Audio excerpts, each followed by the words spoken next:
the weather forecast with Coloca and its multipurpose banquet hall, Il Palazzo.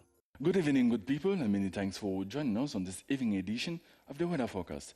Throughout the national territory tonight, the weather will be quite warm, with temperatures varying between 21 to 29 degrees. For instance, we have 23 degrees in the east, center, Adamawa, and far north regions of the country, and as high as 27 degrees in the south and 29 in the southwest regions of the country. So make sure you take appropriate measures throughout the evening. Now let's look at temperatures in greater details. Let's start with the north region, where temperatures will not exceed 30 degrees in the evening. Same situation in the morning, with the town of Gide having the least temperature at 23 degrees. Then to continue, let's go to the littoral region, where the sky will be partially clouded in the evening, but in the morning, the town of Douala will have the highest temperature at 27 degrees. And then to finish, let's go to the northwest region, where there will be low precipitation throughout the region in the evening and in the morning, but the town of Kambe will have the least temperature at 16 degrees in the morning. Before we go, I would like to invite you to go and visit the Bambanki Tungo waterfall in the northwest region of the country. Thank you very much for watching this edition of the weather forecast. Goodbye.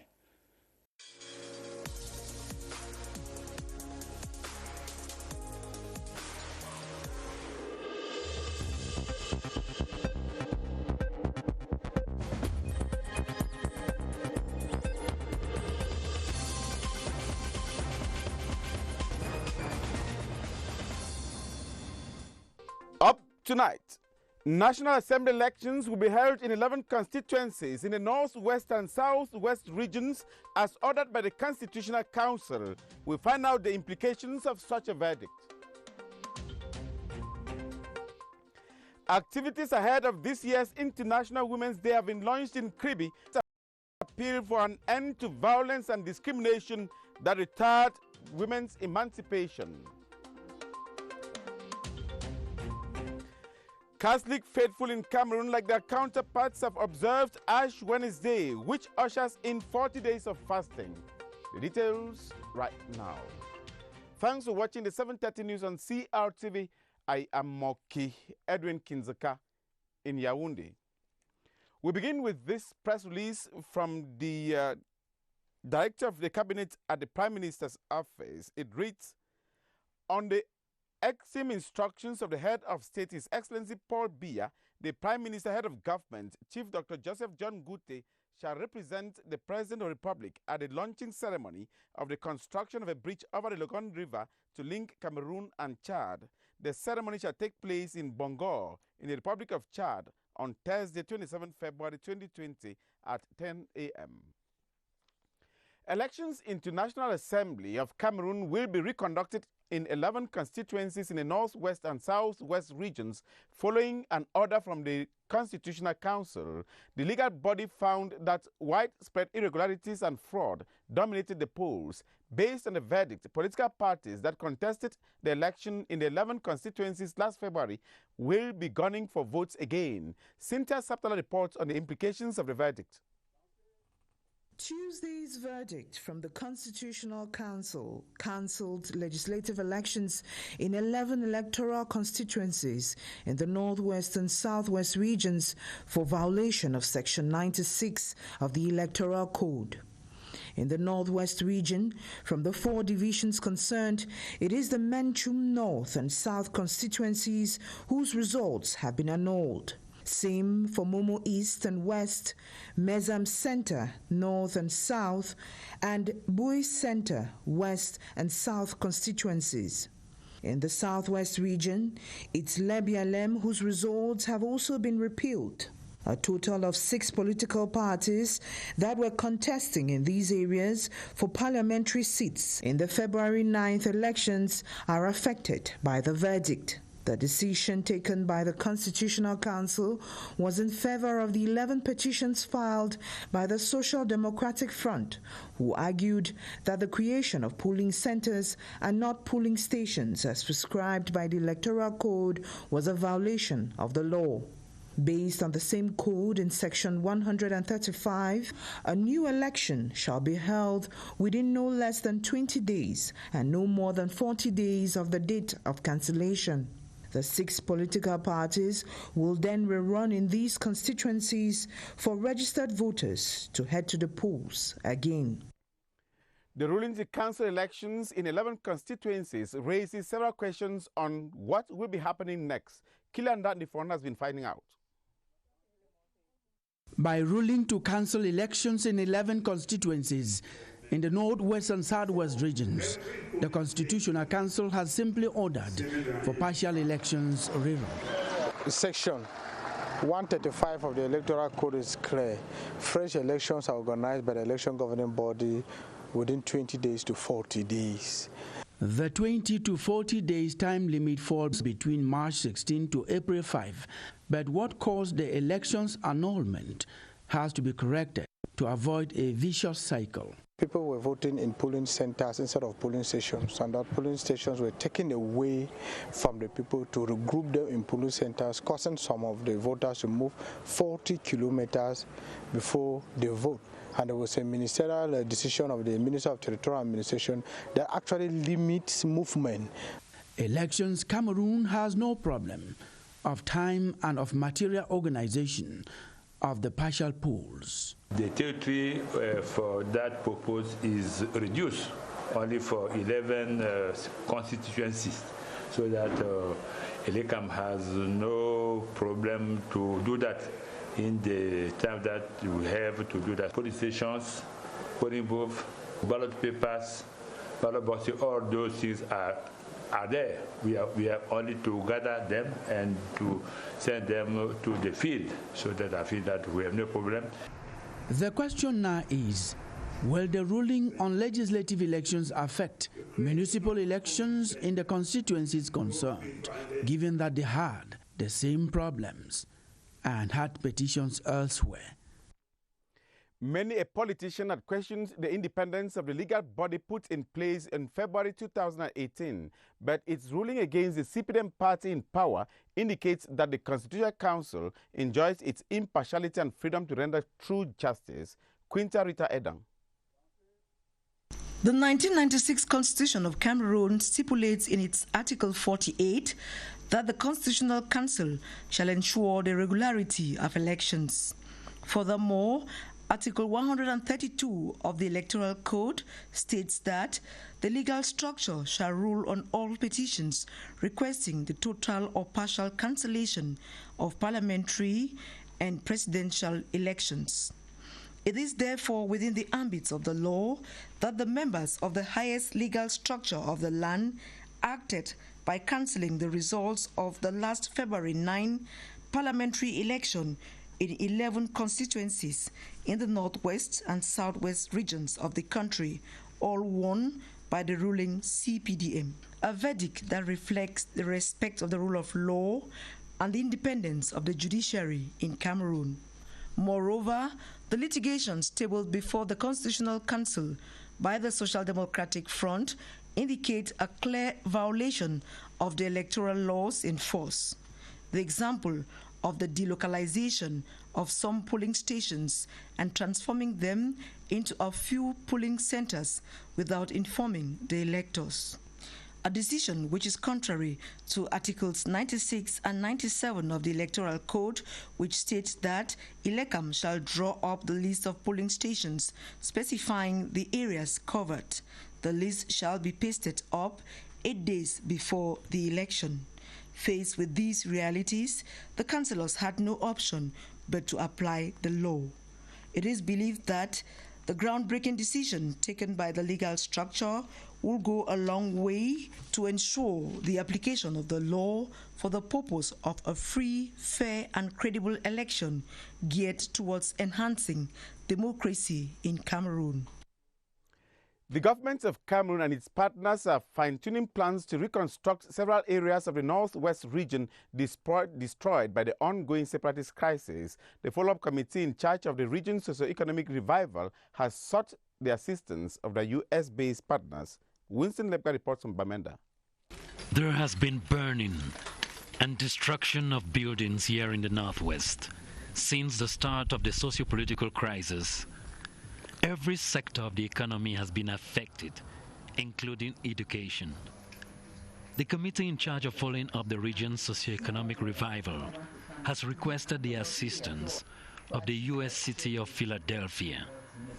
Here, They're brainstorming on the reconstruction plans. We are preparing our file that will soon be ready and table at the level of Minister of External Relations and other ministers, including the head of state and the Prime Minister, that are involved in that process. It's a big package, and it's very difficult to single out things, here and there, but it's a very big package. They are talking about close to 1,000 billion CFA francs to rebuild this region. So where will the money come from? We will have development partners who will certainly come on board. The government will do the bit it can do. We have, even amongst us, the population will contribute to do what it takes to make us realize this ambitious project. The project to reconstruct the Northwest has been divided into short-term and long-term plans, which are to be outlined in a document whose final copy is due in a week's time. Fonsamke Elvis Nganyam II has been elected as mayor of the Santa Council in the Mezam division of the Northwest region. The elected official has promised to work in collaboration with the people of his council area to improve their living conditions. Mercy Kusi reports from Bamenda. Deliberations at the Mini-Part Hall ran from 10 a.m. to about 3 p.m. due to several protest actions from the 31 SDF councillors of the Bamenda 3 municipality who walked out many times disapproving of the CBDM proposed candidate for the post of city mayor. The SDF complained that they too had a right to nominate their own candidate despite their minority status. Regardless of the protest actions, 58 councillors of the 62 from Bamenda 1 and Bamenda 2 municipalities went on to vote for Achobang Tambeng Paul. Achobang Tambeng Paul, born on September 26, 1965, is a holder of a Bachelor in Theology and a Diploma in Engineering, hails from Nyen Village in Momo Division. The mayor-elect of the city of Bamenda, who is a contractor of Overcommons Chapel, has promised to start working immediately. We're going to design projects that will last this city for at least 100 years. We're going to design projects that will last this city even beyond 100 years. In this way, we'll try to keep ourselves away from projects that are short-term. I want to promise whosoever that is at the helm of the city as a city mayor, we 100% will give our support and our contributions to make sure Bamenda becomes a better city. Achobang Paul Tambeng replaces Vincent Jinduma's government delegate and marks a new twist in the decentralization move. He will be assisted by Do David as first deputy and Lucas Ngu Tafon as second deputy. And that was Eric Lamawu for reporting on the election of Achobang Tambeng Paul as Bamenda city mayor. Stephen Bongfan has been elected mayor of the Nkum Council in Bui Division of the Northwest region. This was during the elective council session in the presence of the senior divisional officer for Bui. We have details with Emmanuel Avamui. Activities in the Nkum Council have been on the hold due to the socio-political crisis in the Northwest and Southwest regions, and the lack of roads and other social amenities have become acute. The new mayor of Nkum and his team will thus have a lot on their table for the next 5 years. We'll do everything to bring our brothers and sisters who are in the bushes to come back, join us, and we'll work together to develop our subdivision. And we'll make sure our children go back to school. We'll make sure there is electricity in most of the villages here, and water, health centers, hospitals. Why not farm market road? The Executive Council session for Nkum equally saw the councillors voting the first, second, third, and fourth deputy mayors. They should immediately try to reunite because there were some factions to be able to meet up with the challenges in the days ahead. The challenges being the immediate resumption of council activities in these beautiful premises, working together with the administrative authority, traditional rulers, the elite, the religious authorities, and all the other stakeholders, so that schools effectively resume, and to also mobilize all the social and economic actors so that socio-economic activity resumes. The new Nkum Council executive does have much to do to revamp life in this locality and give a befitting life to the population, which has known no peace for close to 4 years. Andrew Munjimba Mutanga has been elected as pioneer mayor of the city of Limbe, the former government delegate who won the confidence of his councillors and has promised to work for the development of his city. We have details in the following report. It was a free and fair session at the Limbe City Council as Andrew Mutanga Munjimba was elected as the pioneer city mayor of Limbe by the councillors. He won the majority of 72 votes. The first deputy mayor is Mrs. Tanga Muto and the second deputy mayor is Mr. Emmanuel Concho. The new city mayor for Limbe, Mr. Andrew Mutanga Munjimba, says for the next 5 years, he is taking a commitment to continue with developmental projects for the town of Limbe. He says he's going to work with local authorities and his close collaborators to ensure peace and development despite the challenges faced. We shall work with the people to develop our city. That is my slogan for the 5 years that are ahead of us. Andrew Mutanga Munjimba had served as government delegate of the Limbe City Council for several years now. The session was chaired by the eldest councillor, Mrs. Rebecca Lifanda, and supervised by the senior divisional officer for Faku, Emmanuel Ledu Ngamba. The new mayors to manage the affairs of the 360 councils in Cameroon are already known. Many of them are newcomers. How did day one of the work for the elected, re-elected municipal authorities look like? Yoti Kali Lisonge has been finding out. A day after a plebiscite of Jean-Marie Abouna as mayor of the Yaoundé 1 Council, a cross-section of CBDM supporters are still in celebration. His premises, the festive ground. Far off at the council, the office of the mayor is locked. Yet, the Secretary General of the Council is busy preparing the documents for the handing over ceremony. At the Yaoundé 3 Council, it's a similar ambience. In the absence of the mayor, still to take up function, the Secretary General coordinates activities. In Yaoundé 4, a group of personnel continued digesting the outcome of the elections, some of whom find it hard to believe that power has changed hands. In the midst of all these, work is ongoing smoothly. One factor, however, justifies the absence of the newly elected mayors from their respective council offices.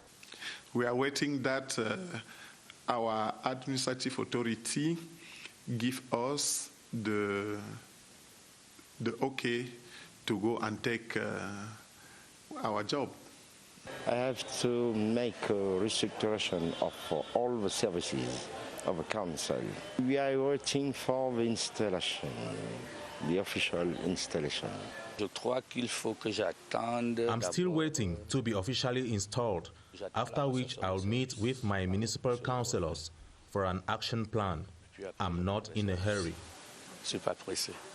At the Yaoundé 5 Council, people are going about their daily activities. Here, the door to the mayor's office is ajar. The predecessor is preparing the office for a successor, Bala Augustin. According to the law, the outgoing mayors have until February 29 to hand over. The town of Yoko is undergoing a transformation as a result of the multiple urban development projects sponsored by the government of the Republic. Roads are receiving a facelift, potable water is extended, and the population is already appreciating the spin-offs of the projects. Joyce Kimbi Fowajo was there. Yoko is metamorphizing and emerging tar and bituminous gutters on a good chunk of its urban road from the Yoko administrative quarters. This is a gratification fallout from the ongoing construction work on the Yoko-Lena Highway. The construction is done to the admiration of even bigger cities. The urban road of Yoko is constituted by concrete, bituminous concrete. And that is special. It's usually by light materials, but now here is special build. Alongside the urban road construction in Yoko is the extension and reinforcement of its potable water network to the joy of its locals. With the third road in Yoko, we will have development. It is coming, and we appreciate the government. Yesterday, it was a small village, but today, we see development is coming. We are happy. The town of Yoko will certainly become a compulsory stop point on the Bachengan Tui Yoko Lena Tibati Highway under construction, and hence investment would follow. Inhabitants of Mokolo in the far north region have strongly condemned the recent outing of French President Emmanuel Macron on some issues pertaining to the sovereignty of Cameroon. They organized a support walk for President Paul Biya and called on his French counterpart to stop interfering in Cameroon's internal issues. Henry Tato Ikambi reports from Mokolo. Mayo Chanaga says no to interference. Cameroon is a sovereign state. Mayo Chanaga is 100% behind Biya, were some of the messages carried on placards during the support march. The march, initiated by the elite of the Mayo Chanaga division and spearheaded by the Mayo Chanaga 1 section of the CPDM, was a way of saying we are behind you, Mr. Biya, despite the surprising utterances of the President of the French Republic. We weren't pleased with the utterances of the French president, so we wanted to show our support to our president through this march. The support march, which was also used to appreciate Mr. Biya for the stiff fight against the Boko Haram sect in the division and the appointment of their son Dr. Manauda Malashi as Minister of Public Health, also brought together the young, the old, women and people from all walks of life. We came out to say we are with the head of state, and any attack on his personality we stand against with our last energy. A motion of support was handed to the senior divisional officer for the Mayo Chanaga, Jean Daniel Jaboina, who saluted the initiative and promised to forward the motion to the appropriate quarters. The population of the Ocean Division has been asked to guard against all forms of harmful practices, prejudices, and discriminations that may impede women emancipation. The Minister of Women's Empowerment and the Family, Professor Marie-Therese Abena-Ondua, was speaking today in Kribi while launching activities ahead of International Women's Day. We have a report Urana Tusali. A canoe to sail into economic empowerment and umbrellas to brave the rain and sun. Business women of the Ocean Division are saying yes to development and female emancipation. It is the official launch of activities marking this year's International Women's Day. Before today, we have organized educative talks with young girls and health campaigns. After this launch, we will continue empowering and assisting other women to be financially independent. Women have come from across the Ocean Division to demonstrate their economic prowess and also learn their rights. We have the evaluation of the Beijing Platform of Action 25 years after, where we had to make sure that there is no discrimination on women. They are promoted, they are not victim of any form of violence. What has been done so far? The women are also supposed to be promoted. And what I can tell you is that we have been producing a document in the ministry, gender mainstreaming. We have produced 4 editions, and that has been an eye-opener to allow the administration and even the private sector to see if they are really doing anything. And after visiting the different stands pitched at the Kribi ceremonial ground, the minister urged the women to work in collaboration and stand up for their rights. The scarcity of health specialists is becoming a cause for concern in Cameroon. Patients say the few available experts charge exorbitant and prohibitive fees for their services. Alice Bay went finding out the causes of such scarcity and reports that medics are pointing an accusing finger at brain drain. In Cameroon, in which finding a specialist has become so difficult, it is the health sector. Day in, day out, the demand for health specialists keep rising, from psychologists, rheumatologists, addictologists, and neurologists, just to mention a few, are scarce to consult.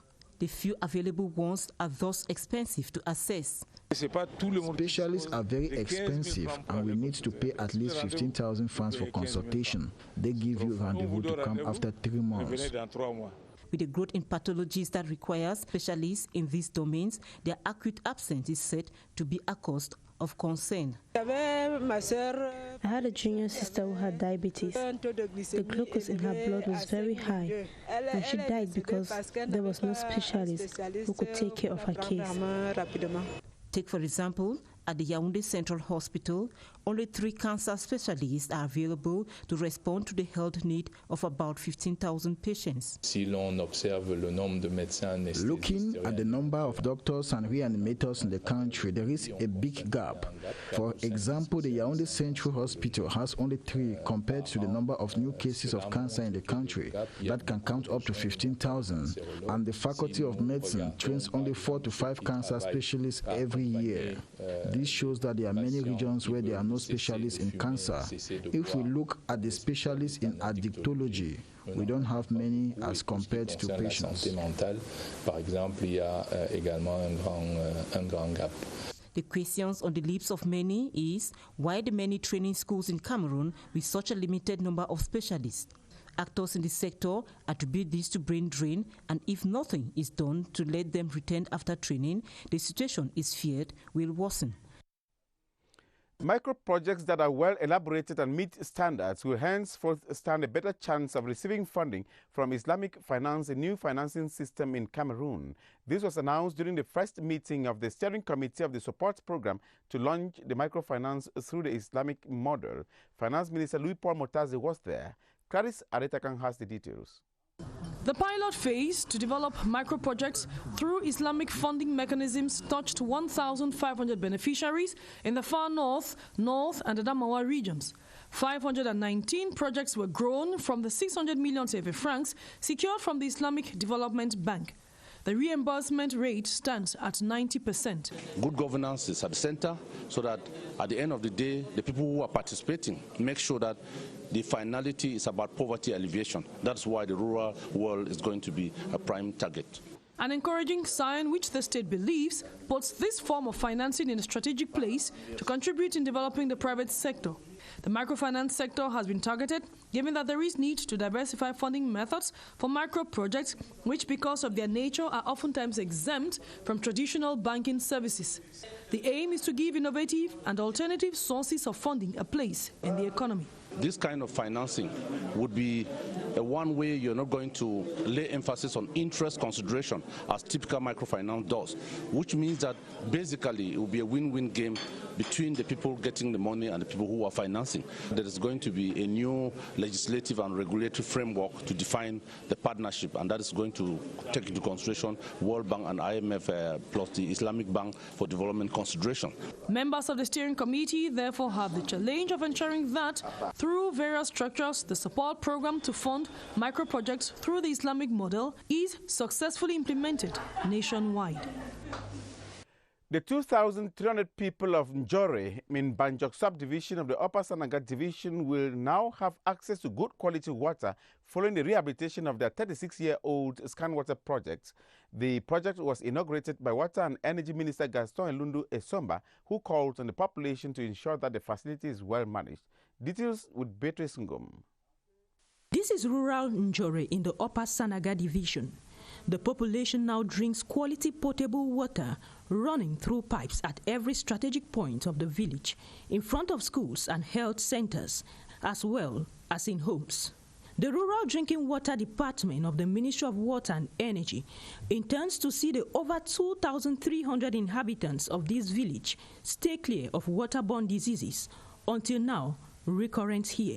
The inauguration of this rehabilitated ScanWater Center, constructed some 40 years ago with a reservoir capacity of 3 meter cube per hour to supply 300 people then, has come to solve the problem of obsolete equipment. Those stations didn't work. The problem you faced last time was the high cost of the fuel to run the engine. Now this station will have autonomous in terms of energy. With this new 3.5 meter cube reservoir, a solar energy system and other accessories refurbished, the population now drinks from these taps, and plans to rehabilitate more are underway. You choose Njore like a pilot station, and today you can answer yes, you can rehabilitate all those 350 stations. Experts say the Njore ScanWater Center, rehabilitated at over 100 million CFA francs by the China Machinery Corporation, has a 20 years lifespan. Catholic faithful in Cameroon have joined their counterparts the world over to observe Ash Wednesday, which marks the beginning of their 40-day Lent period. Sinta Item visited some churches in Yaoundé and reports that Christians give a lot of importance to the fasting period. They have their foreheads marked with the ashes in the shape of a cross on this Wednesday, marking the beginning of Lent. The 40-day spiritual retreat, clergymen say, is another moment for Christians to journey with the Lord and a new opportunity for them to reconcile with their Creator. We welcome to Christ. That's the main thing we have to do in this time. During the Lent period, every Christian must pray very much, observe the fasting, do the act of sharing. It's a period of repentance and humility. Christians have to recognize their sins and their prayer for forgiveness during the Lent period. Catholic faithful in Yaoundé say they are poised to put aside all distractions to commit more to God. C'est chaque chrétien qui se prépare à passer ce moment. It's a moment to reconcile with one's inner self, with our neighbors and with God. Avec notre Dieu. Le carême, c'est une période de 40. It's a period which permits us to revisit our ways of life. J'ai notre façon de faire. For 40 days, Catholic faithful will engage in intense prayers, fasting and abstinence for God's abundant grace to abound in their lives. Staff of the Ministry of Sports and Physical Education have been called upon to be disciplined and fully involved in the execution of their 2020 Plan of Action. Minister Narcisse Molekombi was speaking this Wednesday during a ceremony to exchange New Year wishes with his staff. Boarding Summer reports. A successful organization of the 2020 African Nations Championship Cameroon will be hosting come April 4 this year remains one of the main objectives of the Ministry of Sports and Physical Education this year. For this to be met, all and sundry must make Cameroon's organization unique and exemplary. As Minister Narcisse Molekombi of Sports and Physical Education addressed his collaborators during New Year wishes, he laid emphasis on adequate preparations for the upcoming African Nations Championship and the 2021 Africa Cup of Nations, two great football competitions Cameroon will be hosting. This year, Cameroonian athletes will have to defend the nation's colors in international competitions like the Olympic Games in Tokyo in Japan, with the construction of more sports infrastructure part of their priority this year. As he received New Year wishes, outstanding staff of the ministry were decorated, while retirees received attestations for services rendered to the nation. And that ends the 7:30 news on CRTV. Join Aden Bala in exactly 30 minutes from now for the news in the French language. I am Moki Edwin Kinzakan Yaoundé, thanking you for watching.